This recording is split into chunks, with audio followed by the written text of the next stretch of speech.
我们是14年结的婚，我们结婚的时候基本是裸婚，他甚至连工作也没有。他总是抱怨我没有工作，但是我为了他回来放弃了工作，希望他多理解我。我想尽一切办法的加班，就是为了能让我们生活过得不那么拮据。可是他整天游手好闲，没有一个男人的担当。虽然我没上班，但我一直在家里面安心的照顾他，但是他把所有不对的事情都归咎到我身上，觉得所有的事情都是我的错。本来就是他不对，他却还居然动手打我，这让我特别的寒心。现在我就想跟他离婚。听到最后的时候，突然发现问题很严重，因为在这个家庭当中已经出现了家庭暴力。让我们掌声请出这对夫妻，掌声有请。男嘉宾小兵26岁，来自湖南吴汴；女嘉宾小郭27岁，同样来自湖南，是一名客服。来，有请两位，有请。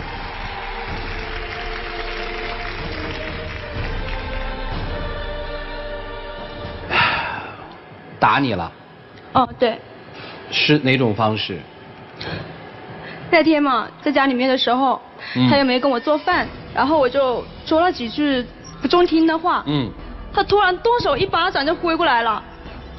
我当时打了你一耳光。对，我当时觉得特别的生气。我爸爸妈妈都从来没有打过我，他有什么资格打我呀？是打了吗？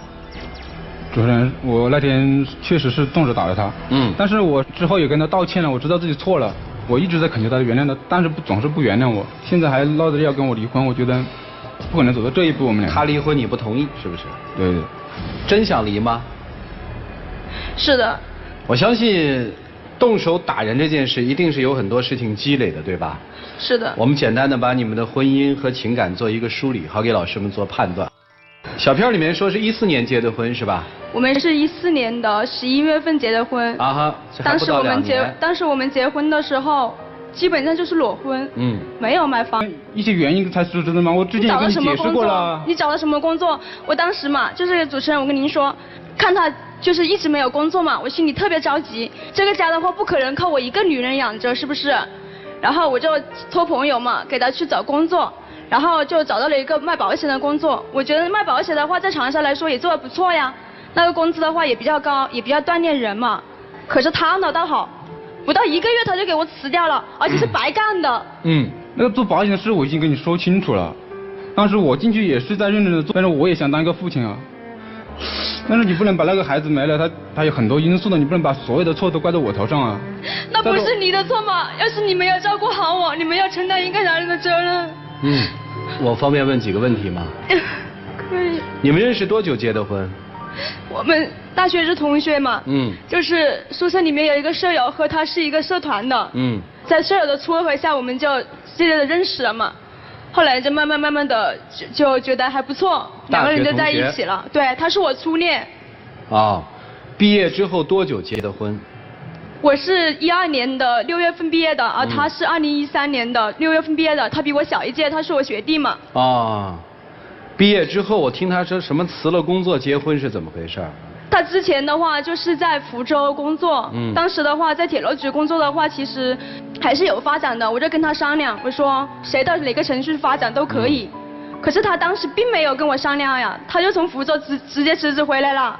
但是你爸妈不愿意让你过去啊，我才辞职回来的。我辞职回来不也是为了我们俩结束我们俩异地恋嘛？好，后来就结婚了是吗？对，我辞职回来就忙着跟他结婚了，后面不到半年就结婚了。他为了我能够回来，我也觉得是很感动，所以我也没有嫌弃他家里面没有什么都没有啊，我愿意跟他一起吃苦。你现在嫌弃吗？我现在也没有嫌弃，但是他现在太不上进了。好，结婚的时候是裸婚对吗？对。从这一点至少可以证明说2个人爱的还是挺纯粹的，对不对？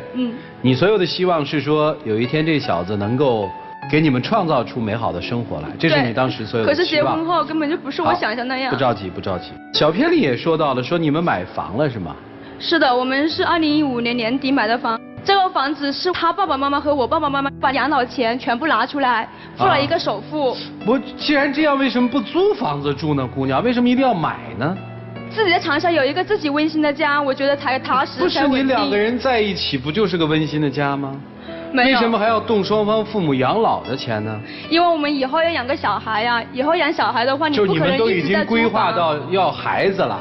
哦，是的。他没有工作，你都规划到要孩子了。对，因为他爸爸妈妈的话，他也想自己早点抱上孙子嘛。等于到了长沙之后就没有工作是吧？之前零零散散的做过一段时间的工作，但是你愿意在家里面做家庭主妇吗？就是像你说的，每天早上6点钟起来给他做饭，他每天下班加班你都去接他，晚饭都是你做，你愿意这样做吗？我也不是说不愿意做，你愿意做吗？我挺愿意做的，但是我家里照顾挺周到的。他家里照顾的是可以，但是我觉得他做家务的话，这个家务本来我也会做，我也可以做这个家务。OK， 好。接下来我们说说你工作的事儿，是不想找工作就觉得其实在家里这样还是挺舒服的，还是确实说我找一工作我自己。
夫妻来说是一个共同的创伤性事件。女生认为说孩子没有了是因为这个男人不够担当，所以没保住孩子。男生认为说其实这不是一个孤立的事件，孩子没有了我也很难受，为什么你不抚慰我？后来在这种重压之下，女生会变得越来越唠叨，口不择言的去羞辱他。其实我也只想激励他一下，我知道，可是他激励的结果却这样子的。好吧，那就是说你采用了外人看来羞辱的方式去激励他，比如说骂他吃软饭的窝囊废什么的，是吧？男生在这种情绪下实在受不了了，打了他。对。女生说，那都这样了，我们还是别过了。好了，那老师们怎么说呢？我们一起进入丘比特问卷。你们俩的这个问题呢，我个人觉得其实比较简单。男方在女方的这个意识形态里，他是不能够扮演一个家庭里男主人的一个角色。对，他就像一个男保姆一样，现在在家里面一事无成。我能理解您的这个心情，但是呢，我觉得刚才主持人说的有一点是我认同的，就是当孩子没了的时候，不只是你伤心，作为男孩子来讲呢，他一样也非常的沉痛，只不过因为你爆发的相对比较明显，所以你忽略他那种感受，而且你把责任推向他。你真的是今天想来跟他离婚的吗？真的吗？那如果你要真想跟他离婚的话，你就得意识到这么一个问题：世界上还有很多男人像他一样，并不能带给家里很多的一些收入上的支撑，但是依然在家里游手好闲。至少这个男人在很多的层面上，他还能够为这个家庭做出一些努力，来弥补他在某些方面的不足。我们换一个场景，你又有了一次婚姻，那个男人可以往家里拽很多的钱，但是不顾家，你依然还会有很多的抱怨。夫妻之间很多的问题，就像深水里边的杂草和礁石，每个夫妻都有。只不过呢，有的时候湖面上是一潭湖水，小风吹过来浮萍随来而去，还挺唯美的，这是好的婚姻。但是并不代表静水流深的底下没有任何的一些暗礁。水是什么？水是代表的一种智慧。当你们的小河里出现干涸，水没有了的时候，杂草和礁石就浮现出来了。所以你们之间缺乏解决问题的一种方法。姑娘，如果你真想离婚，你就这样闹，一准能离。其实我本意并不是这样的，我只想激励他，让他上进。好，你先告诉我，你到底想离不想离？其实我本意是想刺激他的。那我可不可以理解你是不想离婚的？如果你不想离婚的话，就不要做离婚的事情。你所有的语言，所有对他的这种攻击，都会造成离婚。当有一天你们真离婚的时候，你忽然发现这不是我想要的一个结果呀，那你不是很傻吗？如果你真的不想离婚，不要把话说得这么绝，也不要把事情呢做得这么极端，给他留一些空间。激励和宣泄怨气的方式和语言是不一样的。我们激励别人是告诉你有优点，只不过你现在呢可能没有找到，没有实现，这是一种鼓励。但是你不是，你完全的是一种攻击。如果不离婚，就不要说出这样的话，也不要做这样的事情。小伙子呢，我还是希望你能够脚踏实地一点。他对你的抱怨呢，并不是在于你每个月挣多少钱，他能看到你每天努力了，有钱收益了，他对这个很多的不确定因素其实是可以暂时的安抚。为了你的家庭，请先找一份稳定的工作，好吗？好的。好，谢谢。好，谢谢阿莫老师。谢谢。女孩，你是做客服的？哦，是的。你在工作当中一定接受过很多客人的投诉，你的领导一定教过你一些跟客户沟通的技巧。首先要知道客户为什么生气，比如对产品不满意，觉得产品质量次，但有很多时候是客户不太了解这个产品，有些功能他不知道如何用，也可能这个客户自己家里有了什么样的问题，很恼怒，结果一点问题给放大了，种种这种状况都会是有的。而你现在自省一下，你现在非常生气，到底是你对这个产品的了解不够呢，还是因为你有其他的愤怒要发泄在他身上呢？我觉得两者可能都有。你工作的时候他在做什么？他在给你做饭，等你回来你是不是吃现成的？他在安排家里的一切，对不对？他不是对这个家庭没有丝毫贡献的人，他有的，你是在迁怒于他。为什么那次他向你举起了手呢？有没有你的问题啊？你有没有刺激过他呀？我有，我承认。所以啊，如果说你真是不想离婚的话，对他没有完全失望的话，多想想自己身上是不是有一些问题，同时给他一定成长的空间和时间。小伙子啊，让自己迅速的成熟起来。这份工作找到的，如果是符合你的职业发展方向的话，踏踏实实去做，不仅仅是为自己，也是为这个家庭。你的老婆付出了很多，你也多理解她，不要那么冲动，好吗？我相信你不是那种家暴的人，只不过那次应该受到了极大的刺激，一定是伤到了自尊心。但是自尊心不是人家给的，是你自己争的。如果你能做到一个真正是一个责任的，对这个家庭有贡献的话，不可能有这种情况出现。各自反省，我觉得你们还是可以在一起的。谢谢老师。婚姻不可以用自私和愧疚造成一种恶性循环。你们俩异地2年。啊，之前是的。但是你们的爱情抵得过异地恋，却抵不过生活的现实和内心的自私。为什么这么说？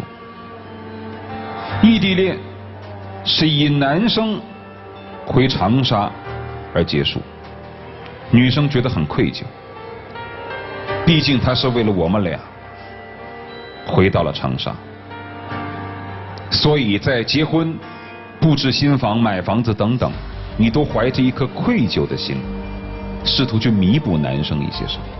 而男生，他认为因为我从千里之外回来丢掉了工作，我为家庭做出了贡献，理所应当要你来弥补和承担这一切，所以他天天打游戏，没有给你更多的关怀。这是第一个自私和愧疚的恶性循环。接下来，女方在不断的弥补的过程当中，认为自己太亏了。你是为了我从千里之外回来丢掉了工作，但是在结婚的生活过程当中，作为妻子，我做的还不够多吗？难道你不应该去好好找工作吗？更何况我已经怀了孕，你怎么可以如此懈怠呢？于是在这个时候，你开始自私，而男生开始愧疚。他不断的在家里做活，不是他不想找工作，可能确实难找，但是从此他以一个家庭妇男的方式来弥补自己内心的愧疚。所以说你们是自私和愧疚的内部的恶性循环，都觉得自己亏，都觉得自己付出了，但却无视于别人的付出。所以我只想说，仓促的结婚本来就是个错，如果仓促的离婚就是错上加错，如果仓促的离婚之后还要更加仓促的再婚，那就是执迷不悟的错。不要觉得自己活得很亏，大家伙都是以家庭的利益为最高利益。我们所有人为家庭当中的付出，不会去比谁付出的多，谁付出的少，因为一切都是为了这个家。你们对这个家庭所有付出的，最后家庭回馈给你们的是更多的温暖，不可以比谁付出的多，谁付出的少。付出的多的人不可以坐享其成，付出的少的人也没有必要太过于愧疚，努力的去做就可以了。彼此之间舔舔对方的伤口，看看对方的付出，互相鼓励。如果还觉得自己活得很亏，那就不要在一起过了。就这样。谢谢老师。兄弟，赶紧找工作，玩命上进去吧，因为咱们不是还想要这段婚姻吗？最后提醒电视机前的女性朋友，有一种激愤型的这个家暴，它这算激愤型的，不要去找那个东西。我们反对家暴，但是我们也告诉女性朋友说，千万不要去激怒、过激。我相信那天你的语言可能真的羞辱她了。好了，时间留给你们自己吧，一起进入黄金60秒。老婆，我知道我以前确实没一个好男人担当，在家里面也让你受了不少的委屈，但是现在我确实也在努力的改变了，我会踏踏实实的工作的，为你减轻家庭的负担，希望你能原谅我。之前也确实是我做的不对，你一个男人确实是应该有尊严，我当时那样刺激你，我觉得我确实做的不对。我听老师说的时候，我特别的觉得后悔，我不应该那么刺激你，我觉得我就是没有找到怎么激励你的方法。也是，我们以后一起努力，好好的生活。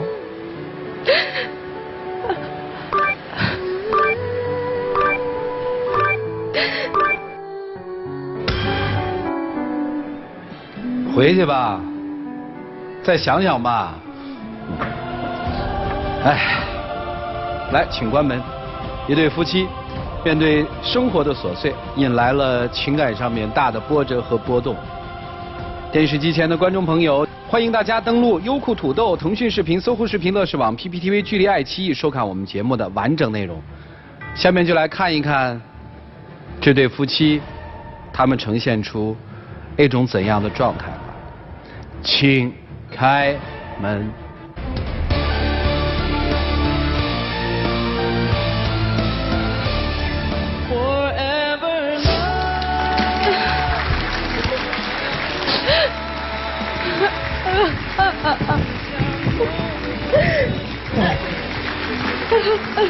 我不应该骂你，我当时真的不想刺激你了。我们以后好好努力，好吧？好。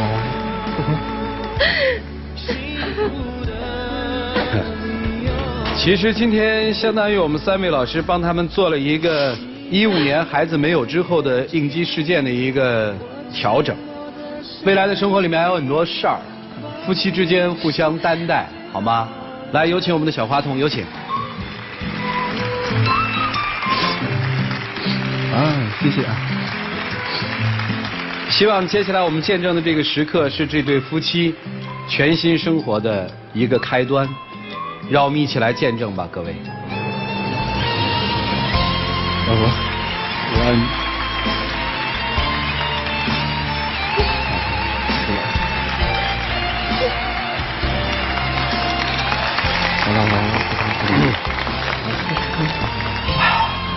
来，礼物送给你，要保湿益倍湿，牵着夫人走吧。